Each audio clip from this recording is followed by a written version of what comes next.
Wanna get weird? The Witching Hours is your home for all things paranormal, supernatural, and unexplained. You can find us live on the Spirit Realm Network at spiritrealm.net and on Twitch.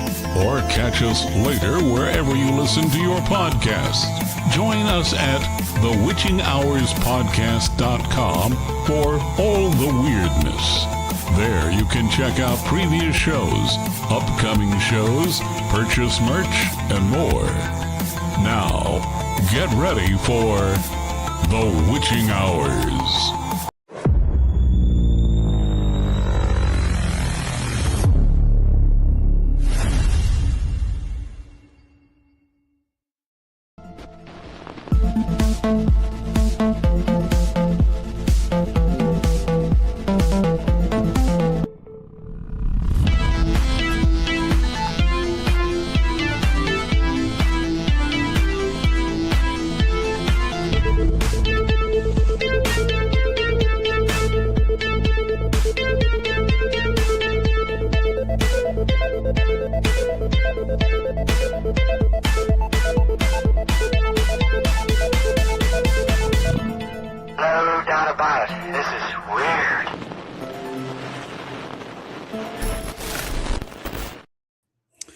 From the land of conjurers, flying through the internet to your device like a UAP, hauntingly unexplained and downright weird, this is the Witching Hours, and we are ready to take off in the flash of an eye. Good evening to one and all, wherever and whenever you are listening to this program. I am Frosty, and joining me, as always, is the medium Jenny Lee. How are you doing, Jenny?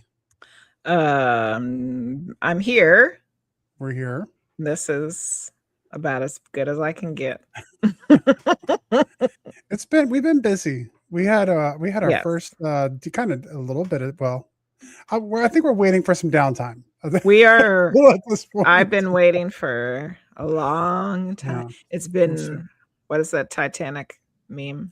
It's Yeah. been 98 years. Whatever. Rose was really old, by the way. Speaking of which, I was telling you the other day, there was definitely room on the door from Yes. what I saw. Mhm. Scientifically There's proven. scientific Mhm. evidence now that was 100% the deal there. Welcome in, one and all. We're so happy to have you here on another Monday night. And we'll introduce our guest here in a little bit, but we have somebody that was recommended by Team Weird. So get ready for a great show tonight. We're looking forward to it. As everyone is coming in and hanging out and pulling up and getting ready for the show tonight, I do want to remind you that we are on the Spirit Realm Network. You can find the Spirit Realm on Facebook, on the spiritrealm.net. And coming out now is the Roku app and different apps, so you can download us straight to your TV and be able to watch us, well, from the comfort of your couch, if that's what you prefer. And it's always helpful wherever you're watching us, if you leave a review, a like, a thumbs up, whatever you need to do on whatever platform you follow us on. Hopefully Reviews are not on, the middle finger. yeah. Well, you can leave those too. We get those every once in a while. Or complaints of my pronunciation of Reese's. So that's another one.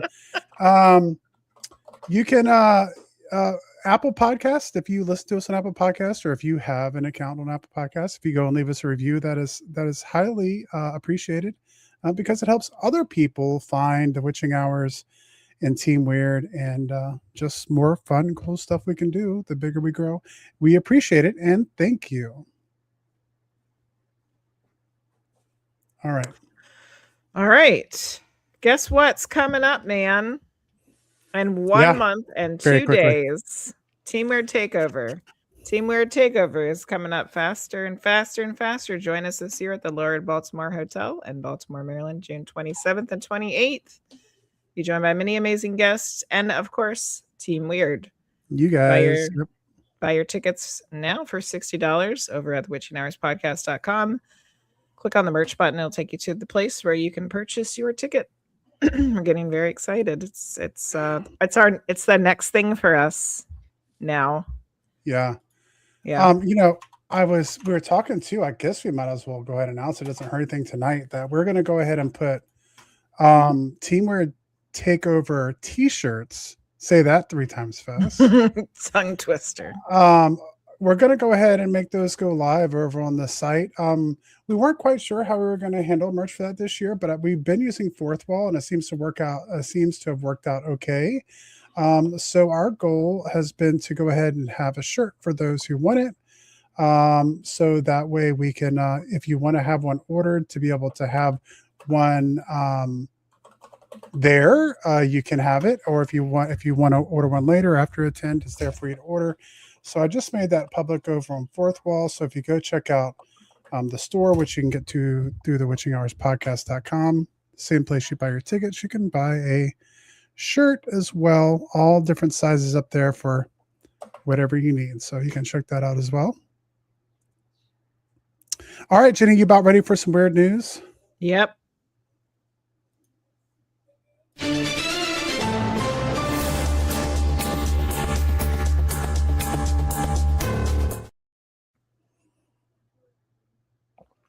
And then there was weird news.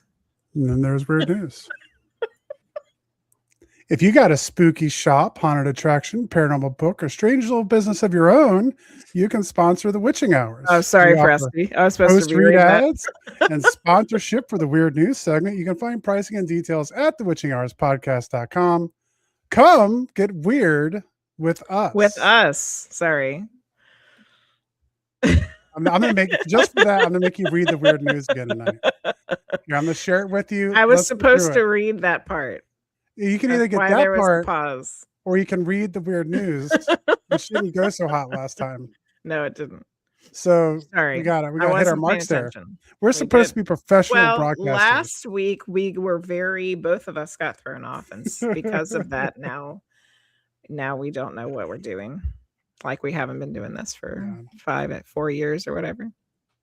Missing JFK and MK Ultra. Missing JFK and MK Ultra files.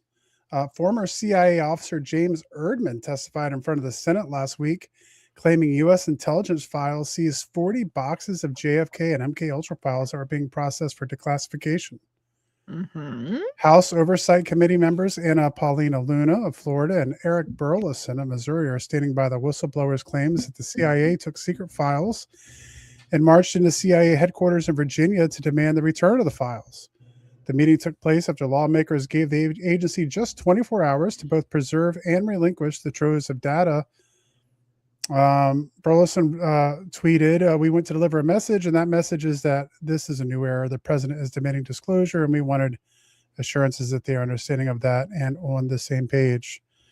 The CIA officially launched MK Ultra in 1953 under Director Allen Dulles, which the stated goal of developing techniques for mind control and interrogation during the Cold War.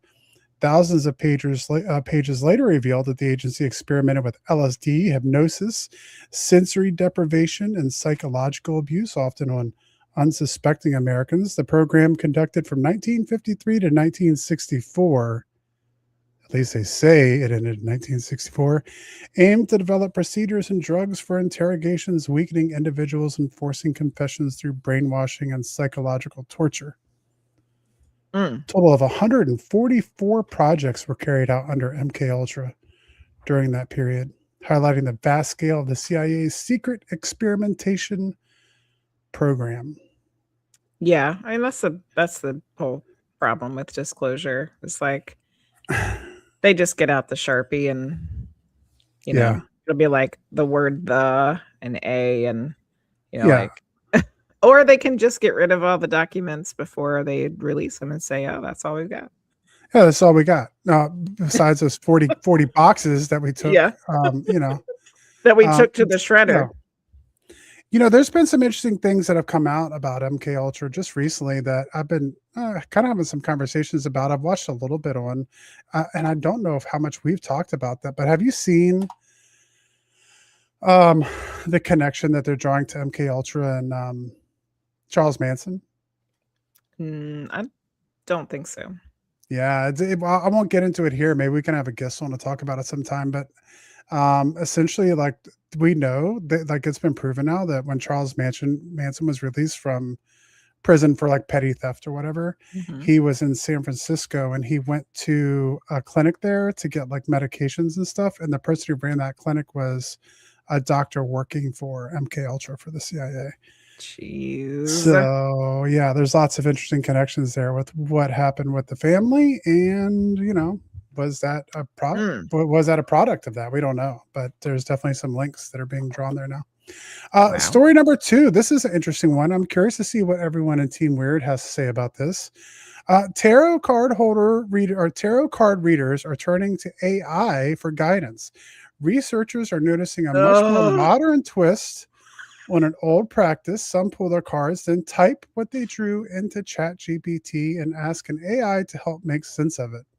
A new study takes a hard look at why people are doing this and what it reveals about how humans find meaning, even when the process is designed to be completely random.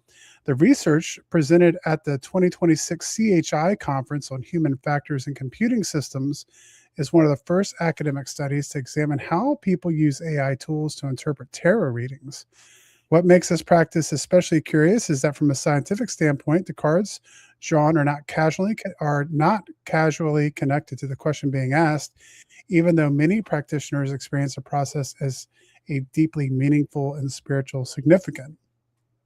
So according to a 2025 Pew study, they cited in their research, 30% of Americans use astrology, tarot, or fortune tellers at least once a year. So one roughly of the population, which I don't know, struck me as maybe a little high,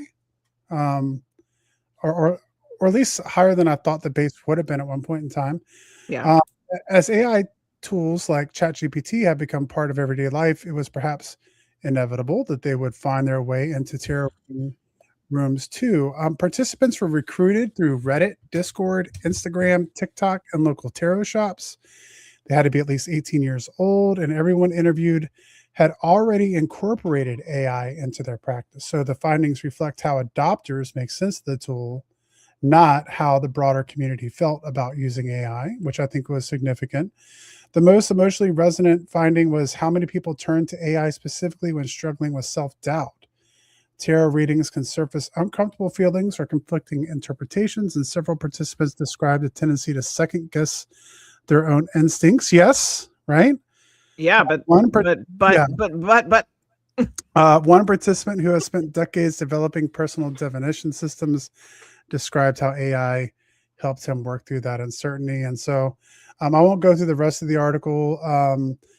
Although there was, so I want to read this one part. It says participants themselves raised concerns that AI could erode their personal intuition over time.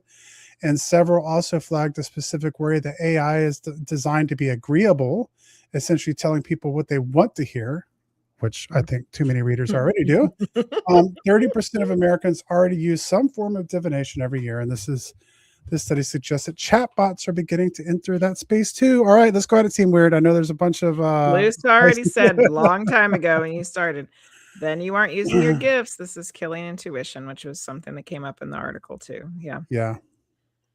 Nope. Like I just, if you're talking about spirit, I mean, I guess let's not go down this rabbit hole. I know, right? Because ChatGPT essentially could be like itself a divination tool, I guess.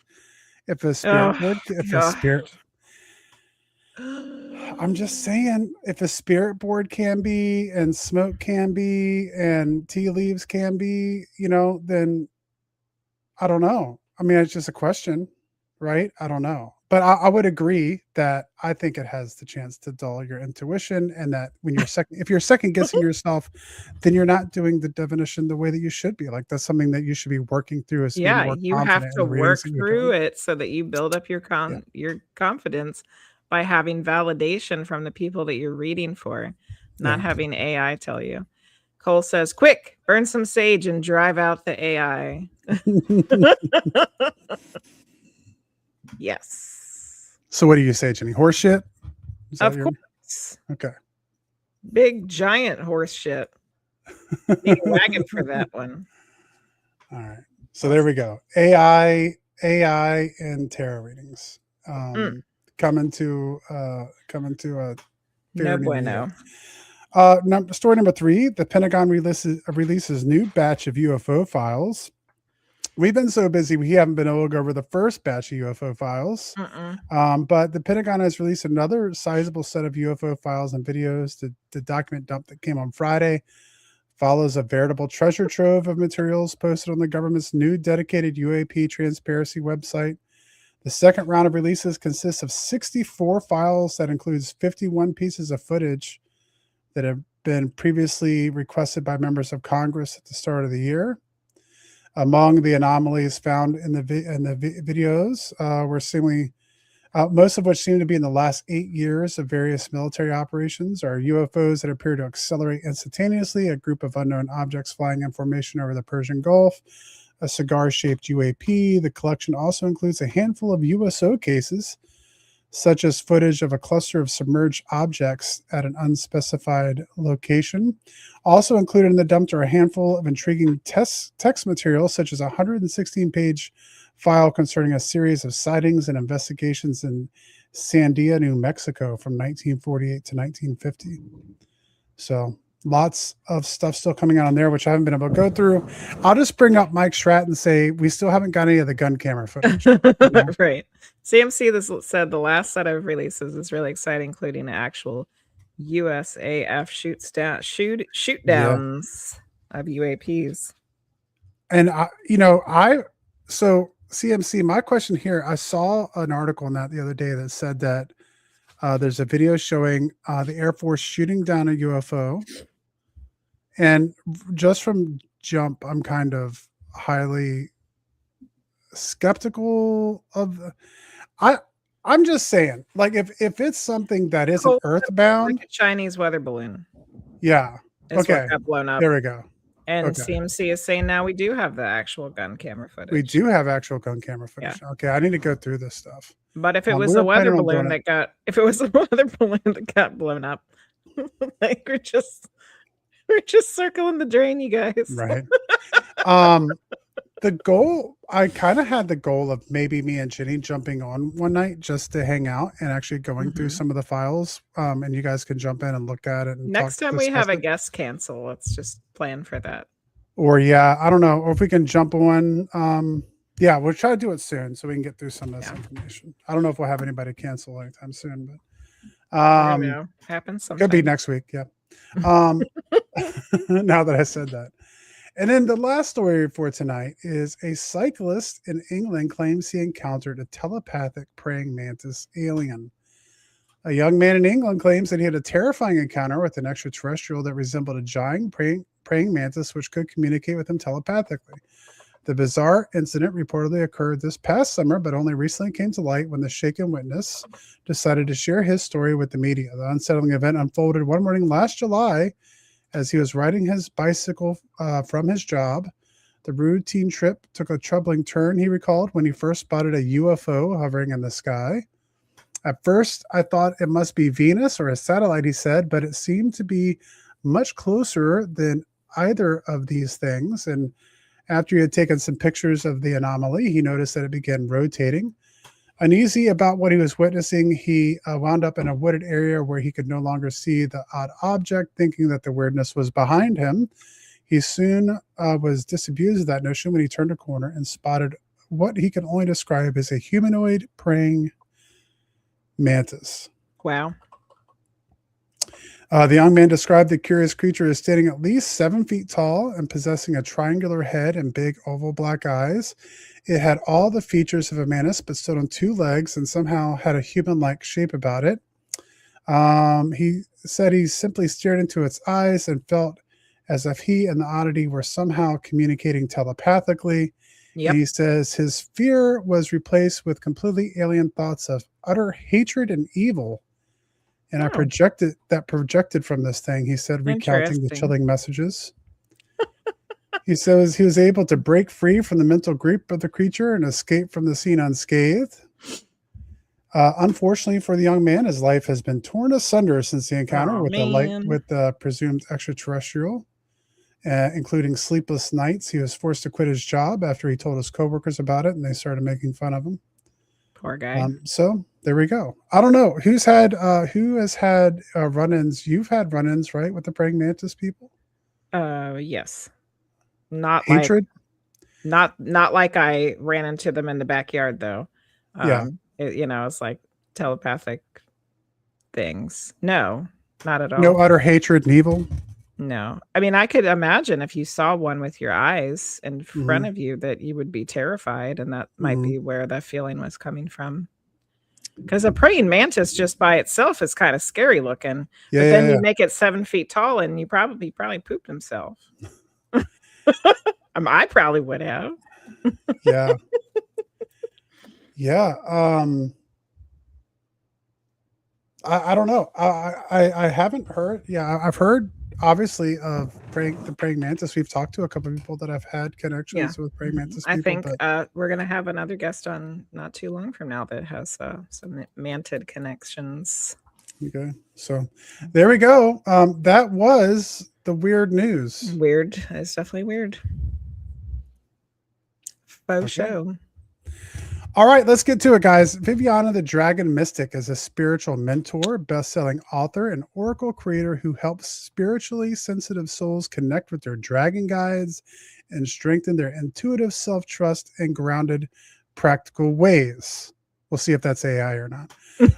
Her journey began with an unexpected meeting with her first dragon spirit guide, Ashara, an experience that transformed her understanding of spiritual evolution. Since then, she has worked with over 100 dragons. She now helps others embody empowered, sovereign living with clarity, confidence, and steady support. Please welcome to the show, Viviana. How are you doing, Viviana? I'm doing very well. Thank you for that beautiful introduction. It is a pleasure to be here. And I wanted to say thank you to, I believe, Luce for the recommendation.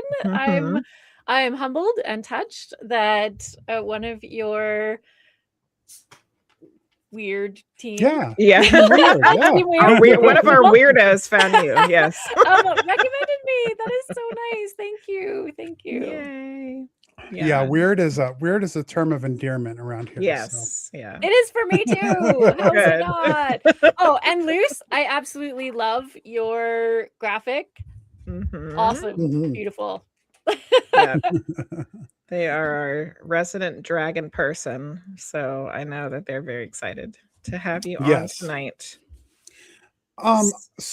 So to get started tonight, I kind of just wanted to ask kind of the basic question for people who aren't familiar with the topics we're going to delve in tonight, which is when we're talking about dragons and dragon mysticism and dragon mystics, what exactly are we talking about?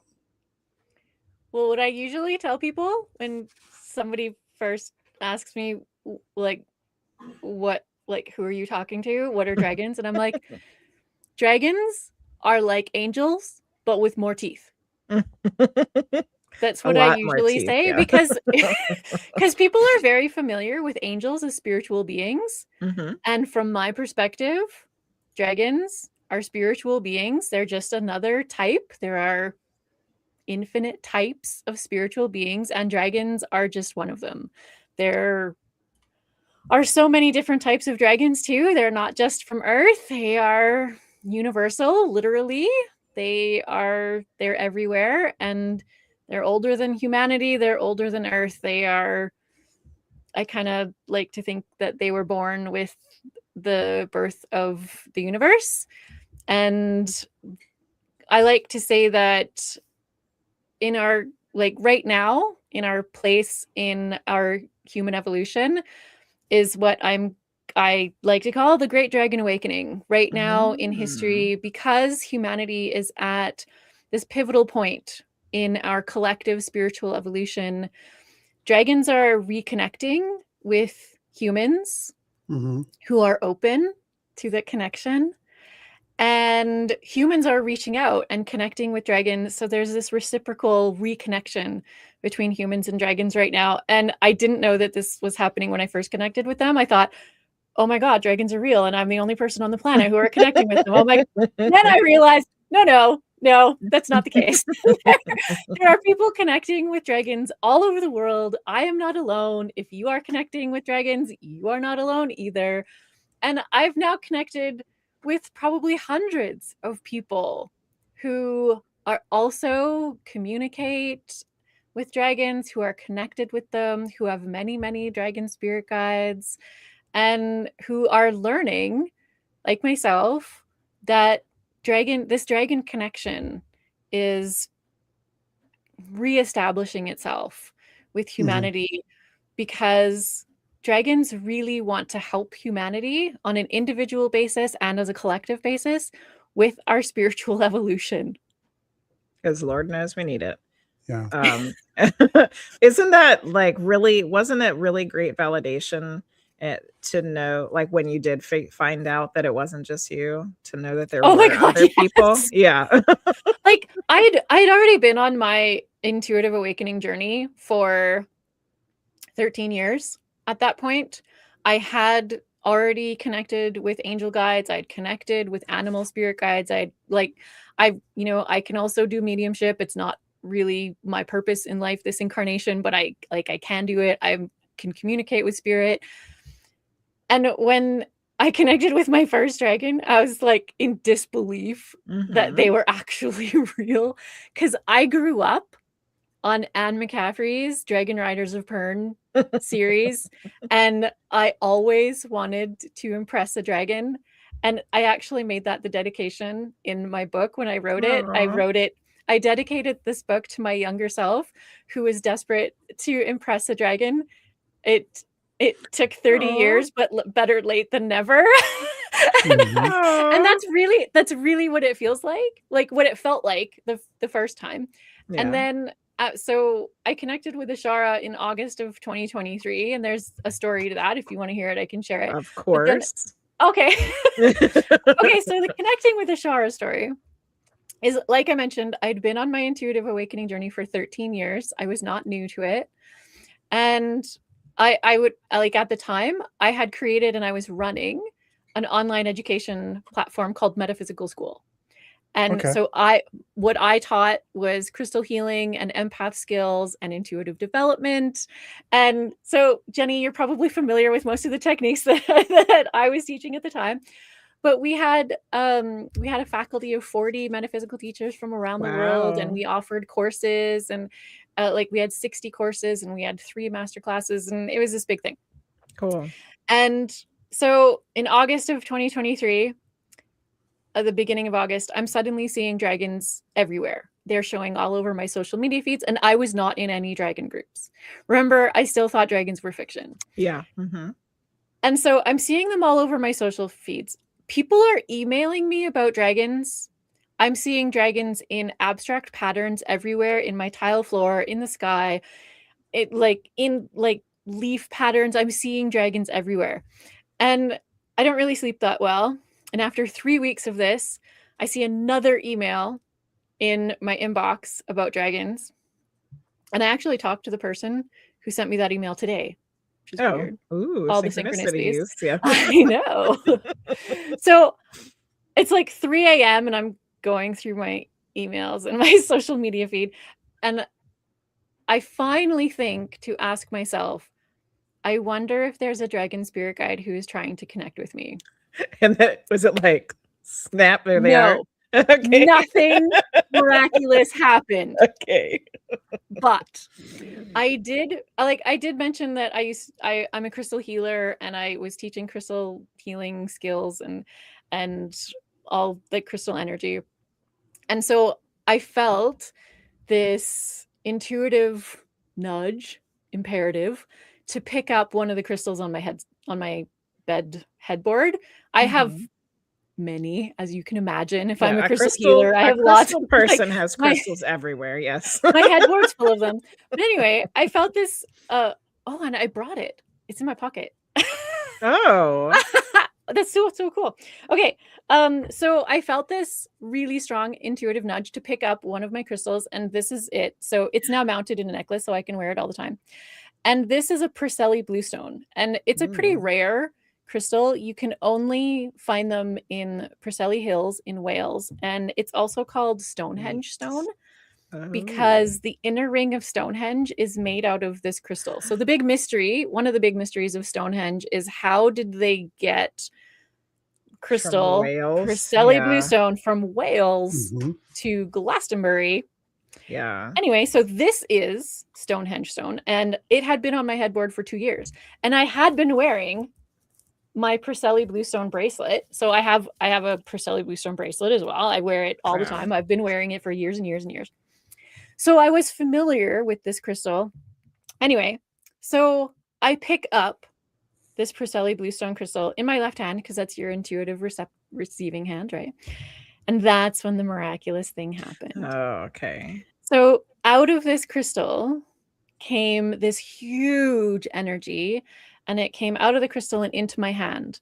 And this energy went up my arm and across my shoulders and into my chest, and from my chest, like up and down my body, from my head to my toes. And because I've been working on intuitive development and trust in my intuition, I knew that as you should, yes. Saw AI, like just practice. So I felt this really powerful energy come out of the crystal and into me and into my whole body. And I knew that it was a feminine spiritual guide. And because I had already spoken to many spirit guides, I didn't have any fear, which is really important when you're dealing with dragons. I very unafraidly said, "Who are you?" And she said to me, "I am the dragon crystal guardian of Preseli Bluestone." Oh. And I was like, "Dragons? Do what? Yeah. Huh? Dragons are real? Like, this is a thing?" And the next thing she said to me was, "Dragons act as crystal guardians. There is a dragon guardian for each type of crystal." At which point I was like, that just doesn't seem right, because there are so many different types of crystals, right? On the planet. There cannot be that many dragons. And she said to me, "It matters not what you believe." Like, all right. Mic drop. Boom. What I now know is that not only are there dragon crystal guardians, but there are infinite types of dragons. There are elemental dragons and galactic dragons, and like, you name it, there's a type of dragon for it, practically. That's what I was curious about, because like I'm a old school D&D player, and of course there's dragons connected to like the different elements, and even like forest areas or swamp areas or whatever. Like even the land could have its own connection with different kinds of dragons. So that's true also. Yes, absolutely, for sure. So we'll probably get into it later, but I'm curating a multi-author book called The Dragon Codes, and it's 24 authors sharing personal transformation stories of healing, empowerment, and spiritual evolution in relationship with dragons. And one of them shares their story of connecting with the dragons of the St. Lawrence, which is a river, the big river in Eastern Canada. And so, yes, there are collectives of dragons that are all over the world. There are mountain dragons, there are tree dragons, there are sky dragons. I connected with snow dragons this winter, and I was like, okay, interesting. I have a beautiful story about connecting with snow dragons, but yeah, there are infinite types of dragons in the universe, and it's really amazing and lovely to connect with them, and it totally changes your perspective on spiritual evolution. And yeah, I also am familiar with D&D, and I read all the dragon books when I was a kid, right? Like, it's like it was preparing you for this. Yeah. Yeah. I'm 100%. Like, Dragonlance, do you know how many times I have read Dragonlance? And now there's this resurgence of dragon fiction, like really popular dragon fiction, right? Like, Rebecca Yarros's Fourth Wing was again the most popular romantasy book of 2024 and 2025. Oh, like wow. The Inheritance Cycle by Christopher Paolini, How to Train Your Dragon. Yeah, Like, yeah. There's a huge resurgence of dragon fiction, and I do not think that it's a coincidence that it is happening during this Great Dragon Awakening when humans are reconnecting with actual dragons as spiritual beings. Yeah. Luce had a good comment. She said, they said they feel safe enough to be known again. For me, it's actually that humanity has evolved to a point, and this is like individuals, not collective, that there are those of us who are far enough along in our intuitive journeys that yes, they feel safe to connect with us as individuals. And those 3 weeks, and I can't believe it took me 3 weeks, because I mean, I'd been on my intuitive journey for 13 years at that point, but yeah, 3 weeks. Those 3 weeks of dragon synchronicities, that's often how dragons like dip their talons into the waters of, is this person going to be open to connect with me? Is this person going to be fearful or open? Yeah. That it's like it's their litmus test, right? Yeah, when we had Barbara Worsley on, that's what she was talking about too. It was like, you know, are you seeing dragons everywhere? Like, you know, like there's a reason why you're seeing dragons everywhere. It's because they're like, wink, wink, nudge, nudge, hello, hello. Yeah, exactly. That's amazing. So I've always wondered this because I have also had the opportunity to connect with dragon energy through people in our community who have dragon friends. And I've seen my dragon friend too, but I haven't really connected with mine a whole lot. But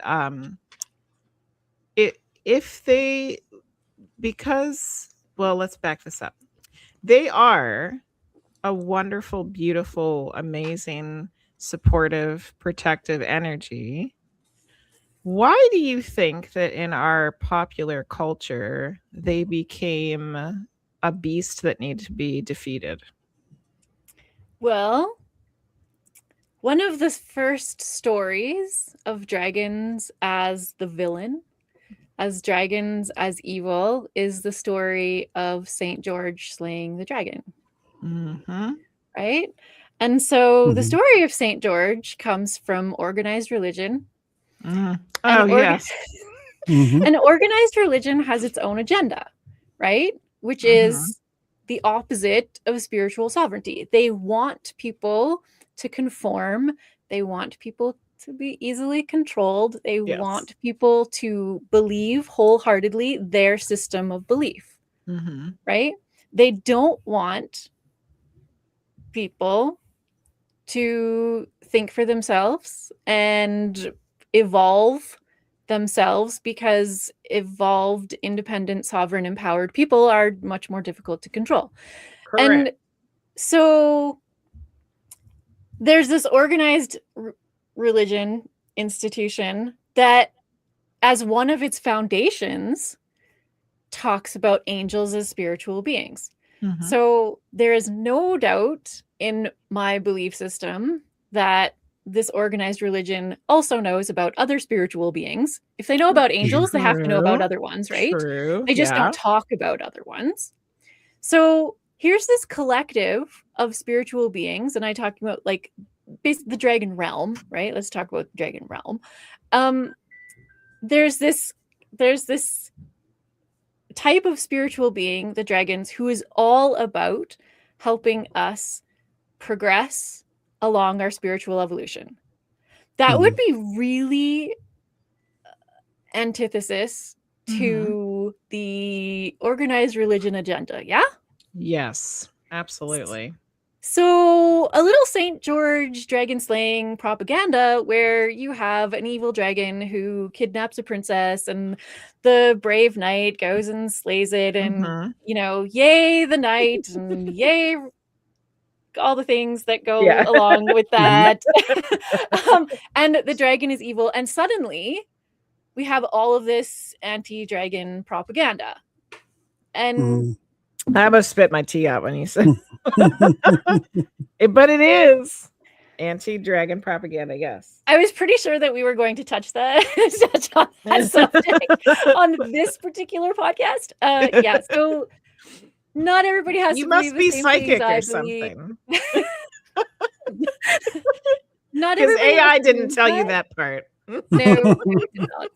So that is why I believe that dragons have been vilified in Western culture. Yes. Because of the prominence of organized religion and the desire to vilify a spiritual being whose one of their purposes is like, I don't like being human centric, but like what dragons do with us is they help us with our spiritual evolution. Yeah. But that's just Western culture.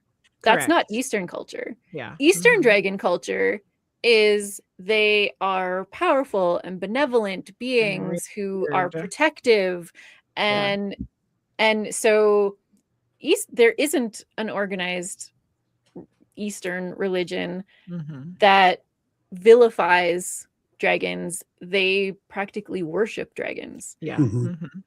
So, but there are dragons in almost every culture. Yep. And only in the Western culture are they vilified. Thanks, St. George. Well, it's kind of interesting too, because we were talking about the time frame. I feel like, I don't know, but the 80s, I felt like I was definitely aware of there being lots of dragons. And, I think that looking back at it with my connection to a lot of times, obviously dragons were connected to fantasy.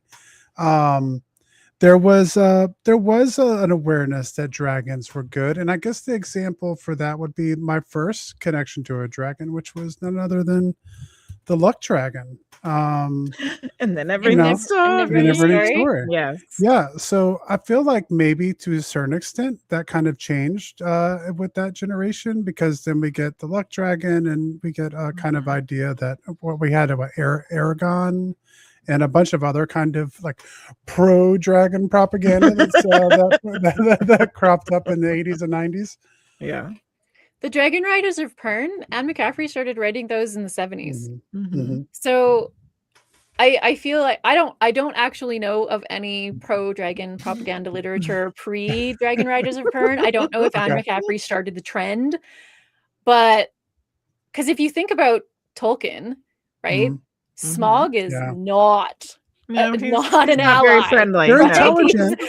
Very intelligent. He's the quintessential villain, right? Yeah. So I feel like maybe that change in modern human culture in the West, at least, kind of started changing in the 70s, and it's just kind of gone like step by step with, like you said, there are benevolent dragons in Dragonlance. There's both, right? There are benevolent and malevolent dragons in that series in terms of, literature, contemporary literature.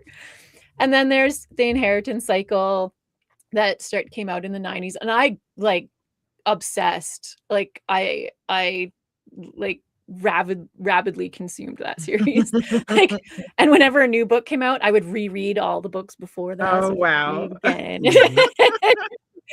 Yeah. And then like now we're in 2026 and there are tons of like romantasy is really big into dragons as benevolent beings again. So I'm loving that there's huge fiction resurgence. And what I write about is dragon nonfiction. And I'm really looking forward to the day when Amazon has a dragon nonfiction category, because all we have is angels and spirit guides. I'm like, can we be a little bit more specific about that? Yes. Yeah. We had a fun comment from Bill over on Facebook. He said he lives in Messina, New York, 3 miles from the St. Lawrence River. And his cat's name is Toothless. double dragon stuff going on over there. There we go. Beautiful. So I guess the next thing I want to bring up was we're talking about dragon in a spirit form and in kind of the spiritual realm of dragons. Was there ever a physical form of dragons? I asked my dragon Ashara that. Okay, Ashara is just one of my dragons. I have a family of 4 dragons. I call them my dragon family. They're the ones I communicate with the most. So I asked Ashara, she's the dragon that I do the most talking with, and I asked her if dragons were once on Earth, and she said yes. She gave me like a full sensory, I don't know, transmission of when she was on Earth, and I felt a lot of heat, and I smelled sulfur, and there's a lot of lava that I could see. That was just where she was. And I was like, okay. So yes, what she told me was, I actually wrote it in my book. Okay. She told me that dragons are children of the earth and represent the 4 elements: earth, air, fire, and water. Dragons were once living creatures, but have now ascended into spirit. So yes, from Ashara's point of view, dragons have been in physical form on Earth. And I also have a deep intuitive feeling that dragons are in physical form in other places in the universe, and that's just normal. Yeah. Yeah, to kind of go off of that. We had a couple of comments too that I wanted to bring up, if I can find them again. So this is a connection that me and Geneva always talked about, that Cole Drake brought up too. I always kind of figured somebody stumbled upon some dino skulls and they became dragons. Do we think there was any connections, or was it something completely different? From my perspective, when dragons ascended into spirit, all evidence of them on Earth ascended into spirit too. Okay. So they're from, like, I don't think that there are dragon skeletons on Earth anywhere. Okay. I think they went with them. Well, they went when with that them. interchange. Yeah. That would make sense, I think. I could see that. And then we had another comment from CMC, and CMC said that he asked his dragon, and he said, not in a form that we would perceive as being. So that's what CMC had to say about the conversation also with dragons as well. So that's interesting. I kind of see it that way, especially if their purpose, as you said, was to help humans kind of progress in our spiritual evolution, then they're the perfect beings to do that if they've already essentially ascended, right? Or evolved, or whatever that word term is. I think dragons were in spirit form with the birth of the universe. So they're old. Very ancient. And they incarnate, in different places in the universe at different times. Excellent. Oh, Luce had a fun comment too. They really are family. 2 of my dragons I've been with since they were whelplings. Well, I've connected with probably hundreds of dragons at this point. I need to change my bio information to reflect that. Just put an S on it. Yeah. I think I need to do that now. But yeah, even though I've connected with hundreds, I have 4 who rest within me. So getting a little bit back to the Ashara story, after I told Ashara that, I find that kind of hard to believe when she told me dragons guard crystals and there's a dragon for each crystal type. What I feel happened with that was that because I practiced discernment on what she told me, and I just didn't accept what she had to say without thinking about it. And I didn't argue with her about it. I just said, that's hard to believe. That kind of made her respect me in the place where I am at in my journey. And that's when she decided to become my main dragon spirit guide. So she actually rests, like, part of her, and dragons have split consciousness. So just like her whole consciousness isn't with me. I have a part of it, but the rest of her consciousness is, elsewhere. I don't know if that makes sense, but so part of her rests within me above my heart chakra.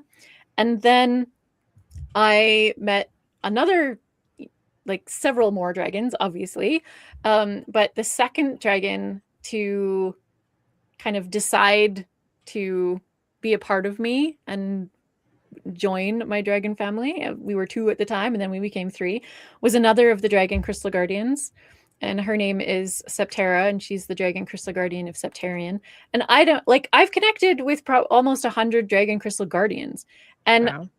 and only one was Ashara, the second one was Septera. Like, they don't all stay with me. Yeah.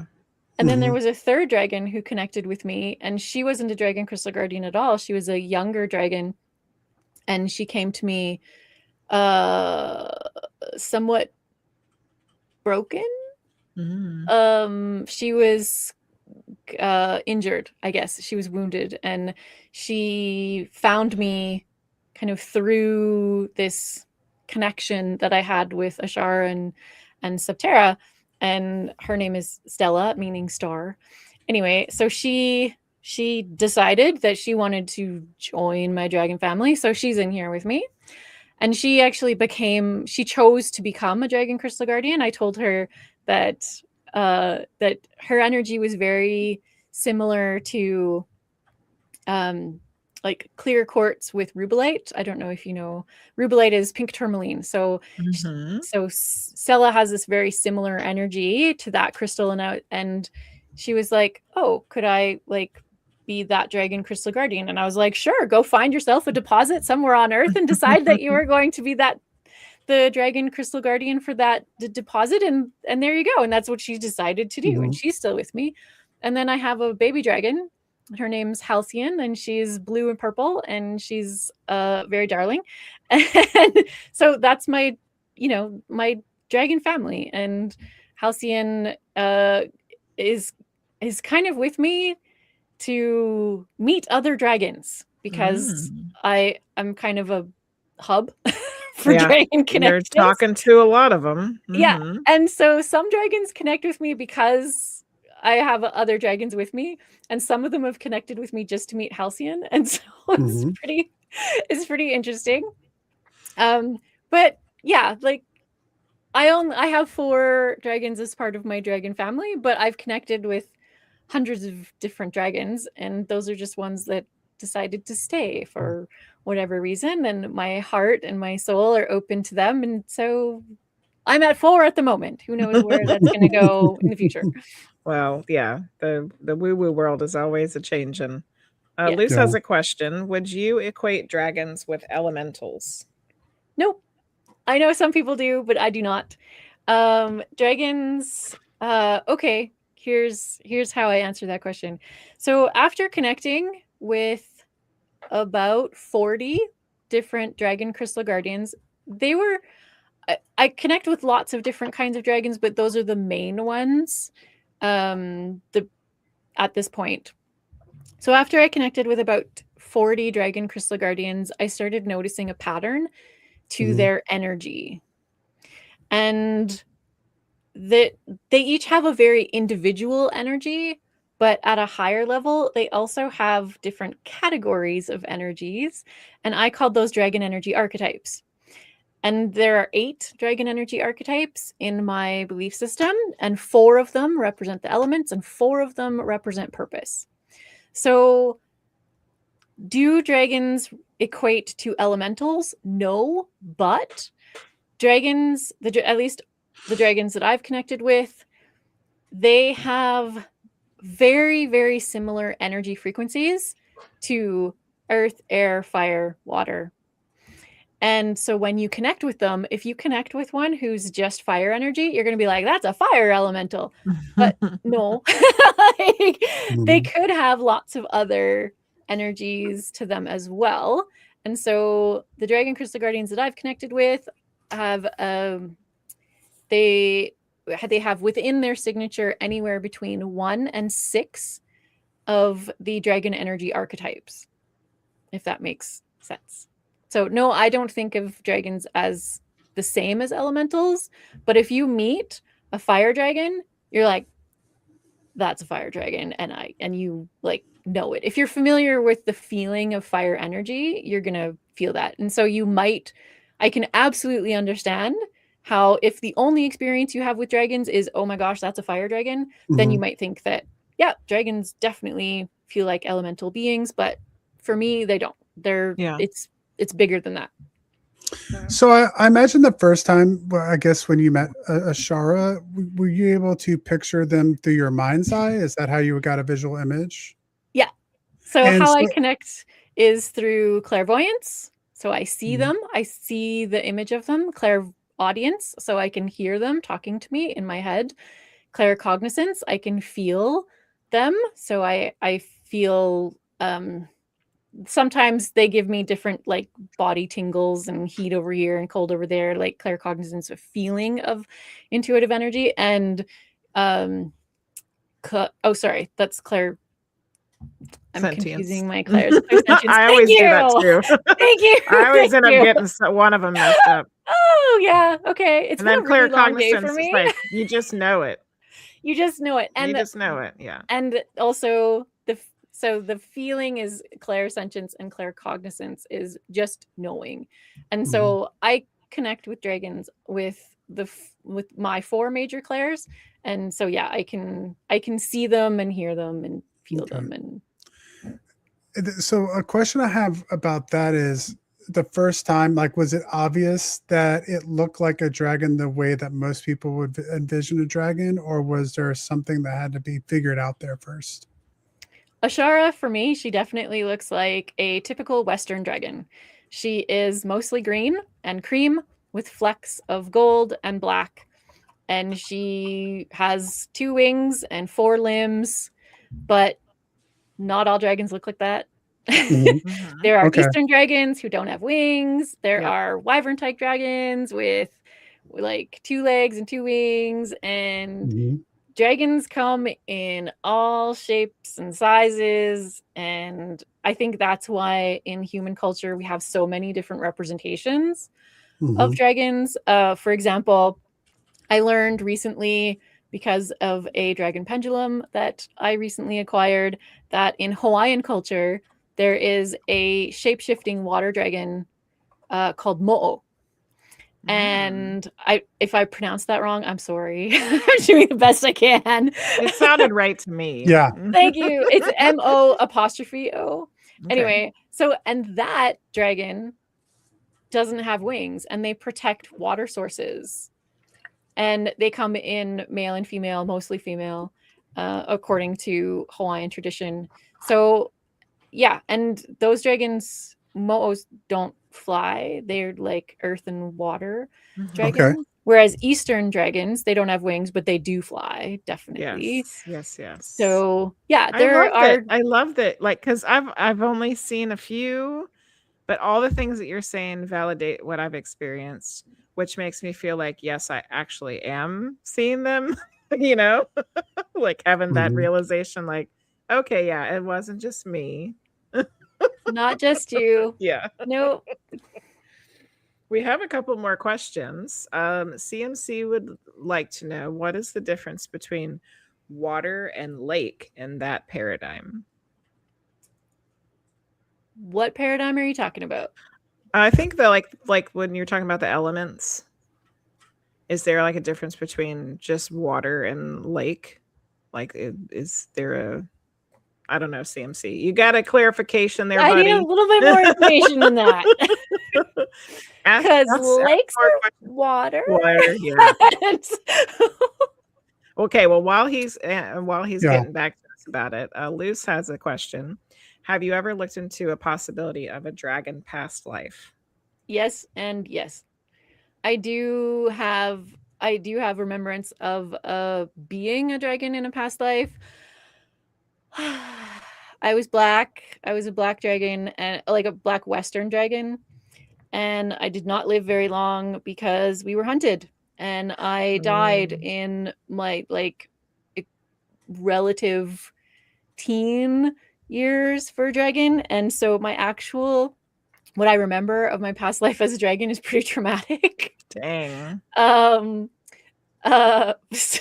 it would be nice if I had other past lives as a dragon, but I don't remember any of them. That's the one that I do. But yeah, I do have one that I remember. And I know lots of people in the dragon community that have very specific memories of being dragons in their past life. And there are lots of people in the dragon community who feel like they are actually incarnated dragons in a human body. I don't feel that way about this current incarnation, but there are many people who do. So that's also a different way that people can identify with dragon energy and dragon beings. That's great because Luce is in that category.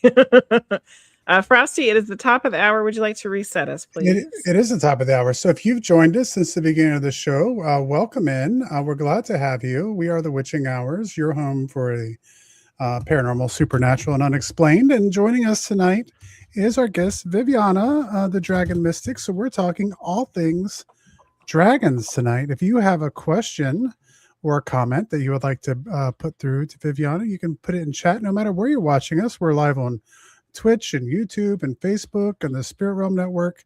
So wherever you are, feel free to put in your questions and we'll get those passed along tonight. I guess real quick, we should also mention, because you had offered before the show started tonight, that we're going to possibly do a little rundown at the end to be able to get some dragon info to some of Team Weird tonight. Sure, we can do that. All right. So stay tuned. And we'll probably shoot to start that about 9:15. Give us about 15 minutes at the end to go through and get some information about dragons at the end for yourself. So there we go. We had a clarification about the water in the lake. Yes, we don't know what he's talking about because he wasn't talking to us. He was talking to somebody else in the chat. All right. They were talking about Asian culture and cosmology, the 8-sided hexagram, and then like it was like a different kind of elementals than what we're talking about, and like one of the elements itself was considered like it's like lake, mountain. Oh, okay. So like more than just the 4 elements that we usually deal with. But CMC did have another question that actually was for you. Have any of the dragons shared their higher dimensional non-dragon form? Okay, there are definitely multi-dimensional dragons. And the dragons that I've connected with, they tend to present themselves to me in a dragon form of something or other. I can, because I've connected with so many, I know what dragon energy feels like. So if one did connect with me that doesn't look like your typical dragon, I would probably know it anyway.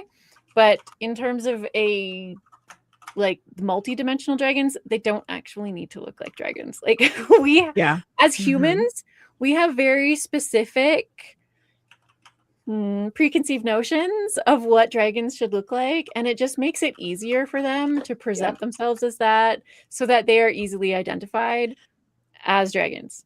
I've had the same realization about angels. Same thing. Like they don't have to look like beautiful people. Humanoid? With wings. Yeah. They don't have to. They come to that. They come to us like that, so we know that that's who they are. Yeah, exactly.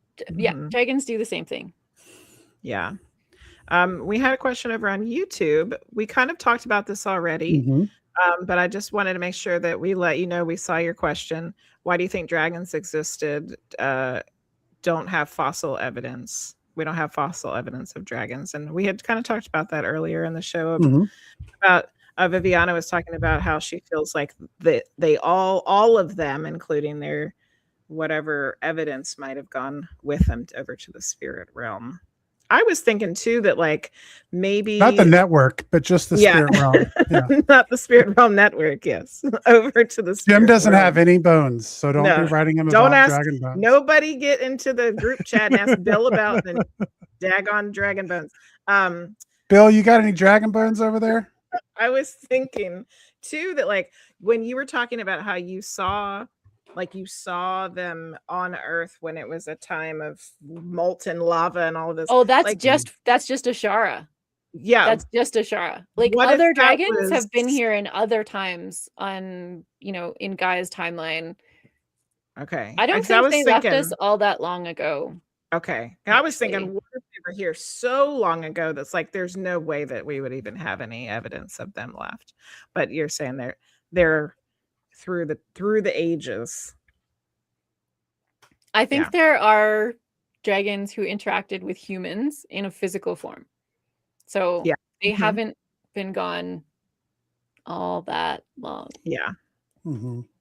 Okay, I would really love to mention this. What Luce, do you see the comment that says Dragon Thunder Summit for 2026? Yes. Okay. I'm a co-host for Dragon Thunder Summit this year. Wonderful. I'm super excited about it. So in case you're not aware, there is a Dragon Thunder Summit in July. It is July 25th. And this year, so the Dragon Thunder Summit is organized by an amazing Dragon Channel and Dragon Shaman, Kevin Humphrey, out of the UK. And this is the 4th year of the Dragon Thunder Summit. And this year he's bringing together 38 speakers, and I'm a co-host. So I get to interview, I don't know, like 10, 11, 12 of them. And so this year, all of our recordings are pre-recorded, but we are having a launch party on July 25th. So if you are interested in learning about dragons, there are going to be 38 speakers talking about all of the different things. Dragon wisdom, dragon life, dragon consciousness. The talks that I've hosted have been amazing. So yeah, you just have to Google Dragon Thunder Summit 2026. Luce put the link in the comments. So yes, please join us. We would love to share our dragon wisdom with anybody who is interested in learning. And the Dragon Thunder Summit is like it's an all online thing. It's not like there's not an in-person part of it, right? Yeah, it's recordings on YouTube. I'm sure they're going to show up on Spotify as well. And yeah, there's a portal so that you can watch off of YouTube if you want. Yeah, it's all online. There's not an in-person event yet. Cool. At some point there will be. It would be fun, yeah. Not this year. What were you going to ask, Frosty? Oh no, I was just going to say last year we did have the link up to that event last year. So what I'll do is I'll take that link and I will put that in Discord as well. And so that way there's a reminder in there for live events. So if you want to be able to check that out coming up in July, I'll have the link listed down below in this video, but I'll also have it up in our Team Weird Discord so you can check it out there as well. Thank you. I really appreciate it. I did my pre-recorded talk last week. This year the theme is the Year of the Fire Horse. So I shared 4 of the Dragon Crystal Guardians whose only dragon energy archetype is the warrior, which represents the element of fire. And so the theme of my talk is you would think that these 4 dragons would be very similar and they would have very similar personalities and ways of interacting with humans. But no, that is not the case because there are multiple flavors of fire. And so my talk is about these 4 dragons and how different they are from each other and how different the different aspects of spiritual evolution that they specifically help with. So when I was writing my Dragon Wisdom book, which is called Quantum Leap Your Spiritual Evolution with Dragon Crystal Guardians. That was very magical that you just yanked it up.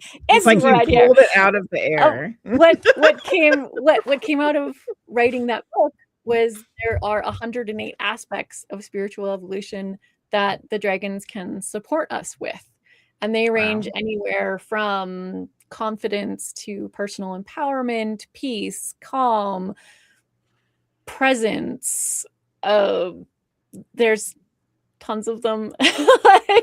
And so what I talked about was the different ways that these 4 dragons, who all only represent the element of fire and the warrior dragon energy archetype, how different they are from each other.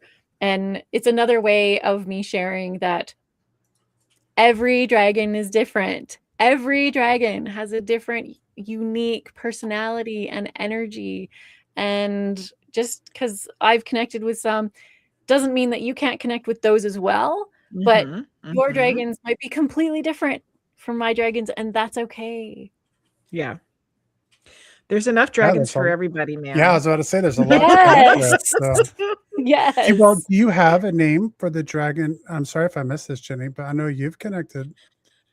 I would have to go back and look at my notes because I can't remember, because he did give me a name. But I did have a fun synchronicity with last year's Dragon Thunder Summit. So we had Barbara Worsley on, and after the show, like the next day, I was like, oh, I wonder if I have a dragon. And I had the snap moment where all of a sudden there he was. And then like that day, somebody, Frosty or Loose or somebody, posted the advertisement picture for the Dragon Thunder Summit, and it was the dragon picture looked exactly like my dragon, and I was like, what? Just, I was blown away because it was exactly what Barbara said. If you start thinking of, if you think you're getting connected with dragons, they're gonna show up, they're gonna show themselves, and there it was. It was crazy. Dragons are really big into synchronicity. As another example, Kevin, the English mystic who hosts the Dragon Thunder Summit, he also hosts Dragon Thunder Talks, which is a monthly podcast talk where he hosts 2 speakers. And I was a speaker in April with one of the other Dragon Codes authors. So the Dragon Codes is the multi-author book that I'm curating with 24 dragon practitioners and channelers. And one of the other speaker is also one of my Dragon Codes authors. And the image that Kevin created for this year's Dragon Thunder Talks, before I even came up with the concept for the Dragon Codes, is a golden Eastern dragon. And the Dragon Codes cover features a golden Eastern dragon and a golden Western dragon. Actually, it has both. But yeah, and I was like, holy synchronicity, right? Because that talk, we talked about the Dragon Codes and how Kevin and I both came up with concepts for multi-author dragon books at the same time, literally the same weekend. And so we're both curating multi-author dragon books at the same time. And you can't you can't make that stuff up. You can't make that stuff up. You can't make it up. Okay, so we're getting to the point where we're going to be working towards doing she's going to do a little reading for us, a little channeling from the dragons. But there's more questions in chat. Yeah, but first I wanted to ask a very important question, because you brought up your book. So where can people find the book that you already have available? And then when is the other book going to be available? Okay, so my book, Dragon Wisdom, shares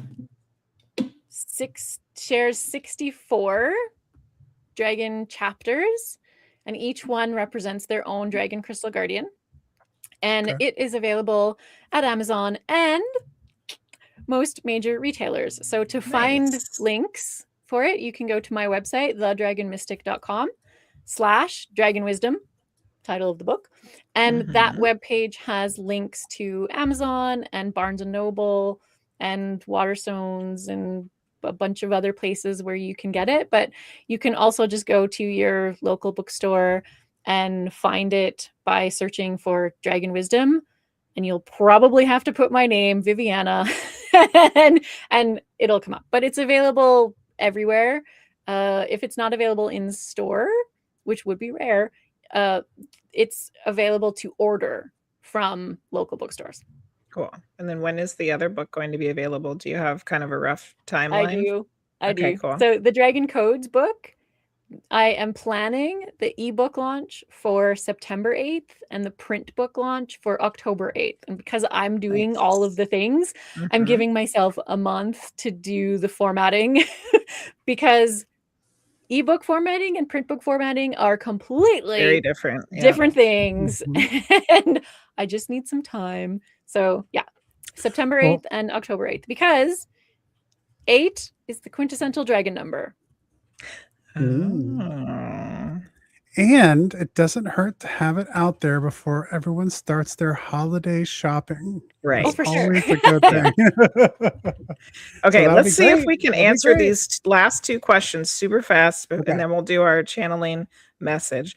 Priestess of Wonderland said, is there a series that you feel like most accurately portrays dragons, or what is your favorite dragon fantasy book?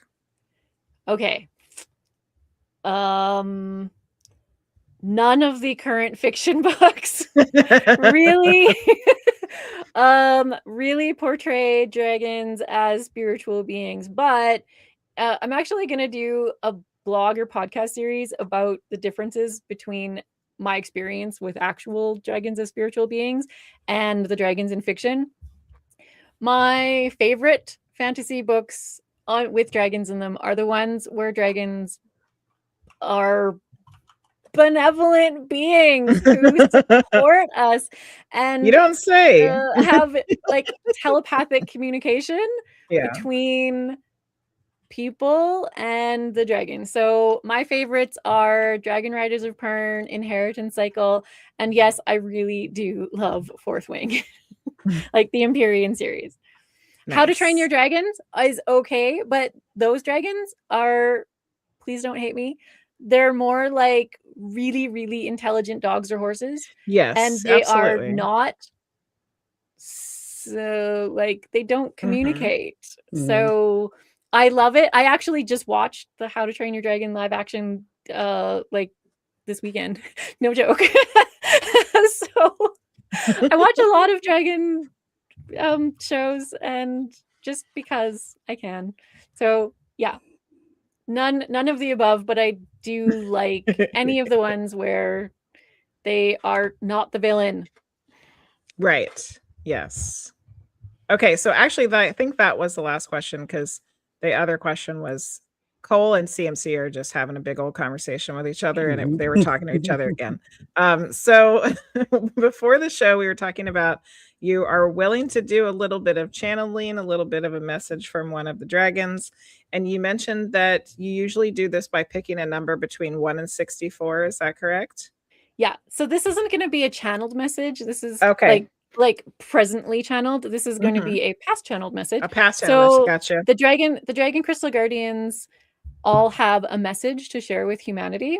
Okay. And so what I would love to do is share one of their, I'm going to share more about one particular Dragon Crystal Guardian. I'm going to share their message, more information about them. And if we have time, I will go into the deeper layers of their wisdom, because what you will probably notice is that their messages are really short, but energetically, they have lots of layers to them. And so my book shares the message, which is anywhere between 2 to like 16 words.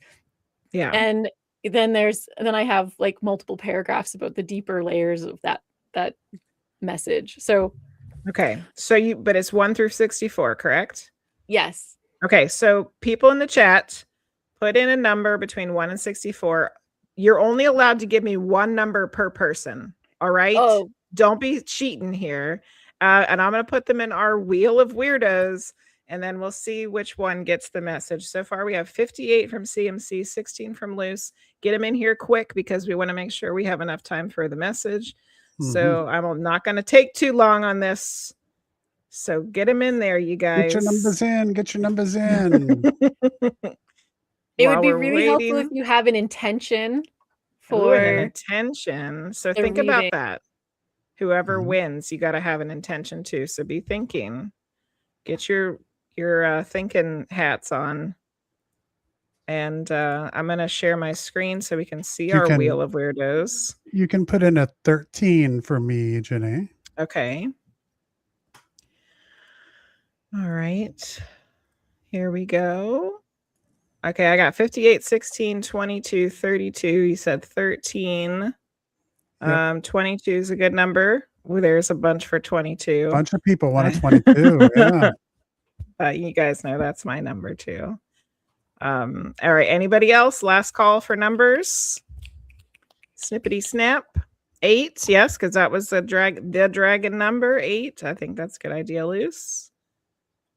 All right. Let me check over with our Facebook friends. Luna put in 12. 12. Okay. Anybody else in another chat? Anybody watching on Facebook or Spell Realm? Feel free to put your numbers in if you want to message there as well. All right, last call. Shuffling the numbers. Okay.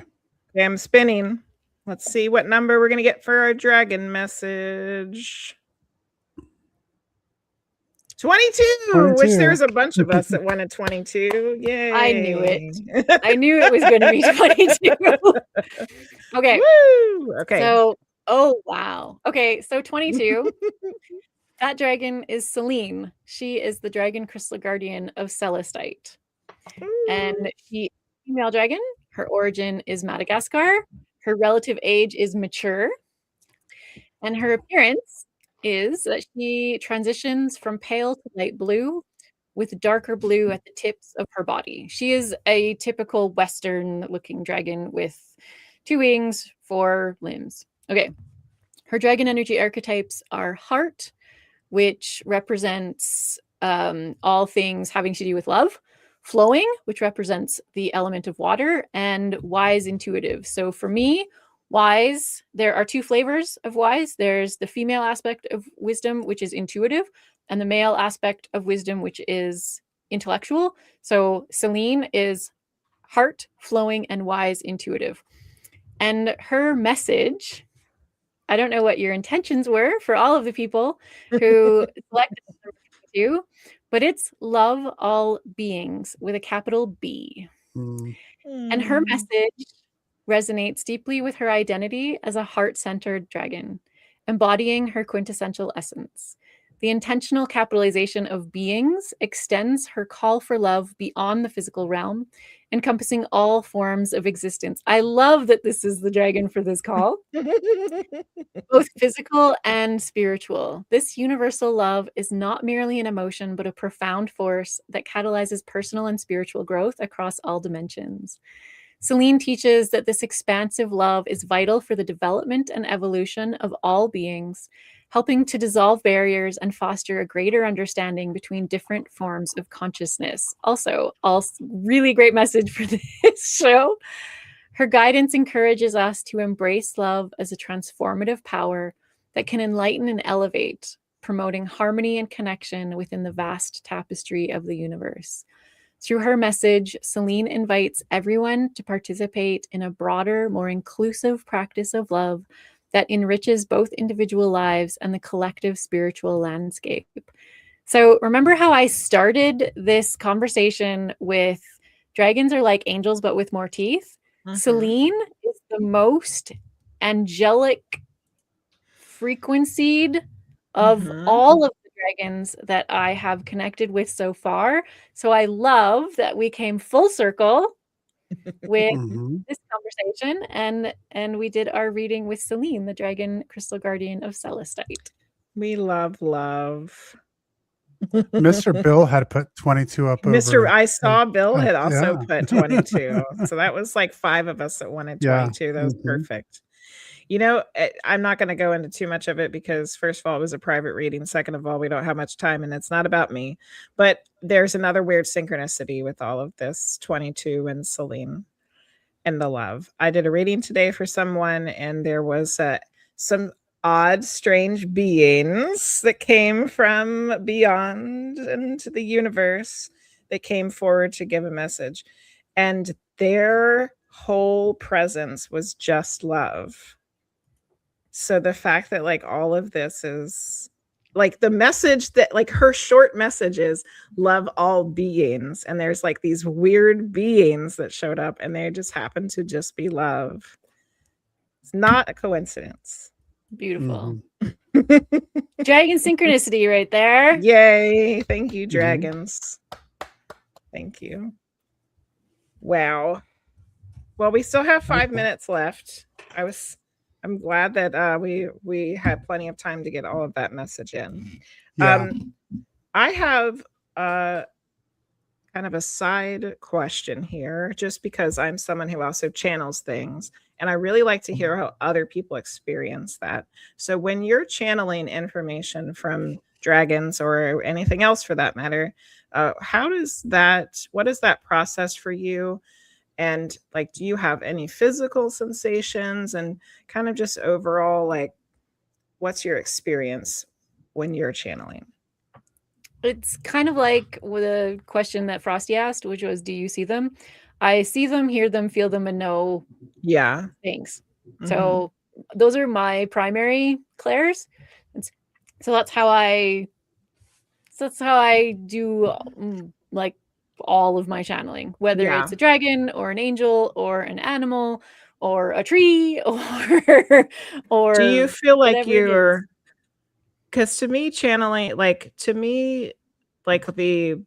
the clairs is like you're getting information and you're connecting, but to me channeling is more like a direct, like the information is just kind of flowing through.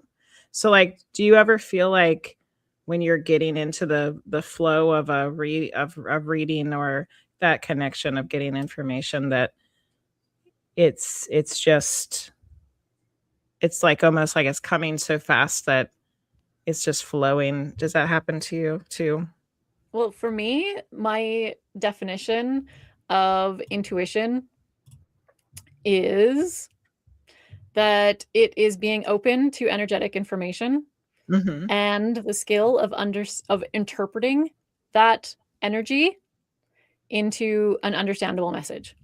Gotcha. So channeling for me is just like receiving energy through one or more of my clairsenses and interpreting that energy into an understandable message. So if you're saying it's like energy is being like coming at me and I'm just the vessel, the through vessel, not really. I'm a person and I'm I'm just the receiver. Yes. I'm just the antenna. I'm the radio. And so all I do is I interpret that energetic information and I share it in whatever way, usually verbal, because I'm not good at drawing. and I just share the information, the energetic interpretation in the way that works best. Sometimes it's visual, and sometimes I go online and like I look for I'll search for a picture that looks like something that I saw, because I've done that before in workshops. Like usually how I see dragon emotion is through swirls of color, and those colors are, like, not surprisingly, pink is love and gratitude is purple. And so I'll see swirls of colors when I feel dragon emotions. So yeah, does that answer your question? Yes. Yeah, absolutely. Because, words are weird and words are hard. And like when it comes to this type of work, I feel like a lot of us have different definitions for the same word. So that was just kind of what I was wondering, like, because you use the word channeling. So what did that mean for you? Because I feel like it means something different to a lot of different people. There's nothing wrong with that, like it's for sure. For some people, channeling is understanding everybody's process. For me, is interesting. Yeah. For me, channeling is communication. Yeah. For other people, channeling is they allow their body to be taken over by another being so that the other being can communicate through them. I don't do that. I've decided that I'm too sovereign in this lifetime to allow that. So other people do, and that's totally fine. That's just but you have dragon bits and pieces living in you. So there's that. Yeah. But I'm not gonna let some other being communicate through me. Yeah. Like, because I got boundaries, man. All right, guys, Everybody does it different. We've hit the bottom of the hour. If you want to learn more about Viviana and check that out, please go to thedragonmystic.com. You can get information there, including about her new book, about her book, coaching, dragon guidance readings. And I also just wanted to give you a very quick moment, if you want to talk about a free gift that's available there as well. Thank you. What I offer to all of my people who want to connect with me is a booklet called The 5 Steps to Connect and Commune with Your Own Dragon Spirit Guide. And that is a really wonderful place to start your dragon journey, to not only connect, but also feel into what communication method will work for you so that you can develop a trusting, lifelong relationship with your dragon spirit guide going forward. Yay. Excellent. All right, everybody. Well, thank you, Viviana, so much for coming by and talking with us tonight. This went by super fast. Always does. But thank you so much for joining us. Thank you for having me. It was such a pleasure to talk with people who speak my language. Wonderful. And thanks everybody for all your great questions tonight. Very, very interactive chat tonight. We always appreciate you. All right. Join us next week. Our guest is going to be Beth Montgomery, Death Doula. So we'll be talking about being a death doula next week. All right, everyone. For all of you listening at another time and another place, we will see you all next time. And for everyone who's still hanging out with us here, we are going to go real quick over onto the Twitch realm and see who we can raid out to tonight. We have The Sheltered Soul is on, Shamanic Awakening, Movie Mondays, Ritual Cape Cod. Let's go. Let's do,